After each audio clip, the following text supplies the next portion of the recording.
After you have started up the circuit construction kit from the PhET simulations, go ahead and construct this circuit as you see it here. You will notice that it has 7 elements to it, that it has a wire here, a wire here, a wire here, and a wire here, so 4 wires. It has a light bulb, it has a switch, and it has what they list as a battery, but as you'll come to find out, I'm going to call it a cell.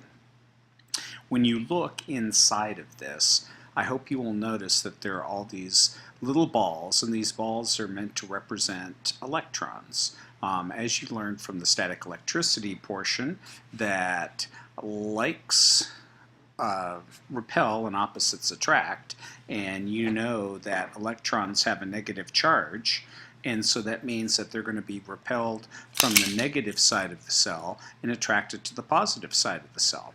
And if you know anything about cells, if you've looked at them closely, especially those that have the differentiation you're seeing here, that this side, the side that has the nubbin on the end, is the positive side.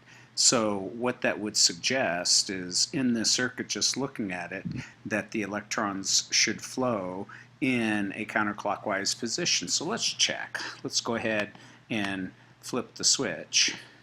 And you notice that now we've got electrons flowing in a counterclockwise position, and as they go through the filament of the light bulb here, light is being produced. And the way the simulation works is how long and how many of these lines there are indicates how bright the light bulb is. And that's going to be important later on.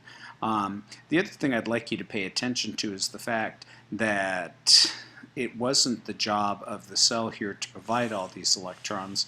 Before I even started the electrons flowing, that they were distributed throughout the entire circuit, which is the way that circuits work, is that they're typically wires made out of copper, which has quadrillions of electrons ready to move if they get the proper motivation.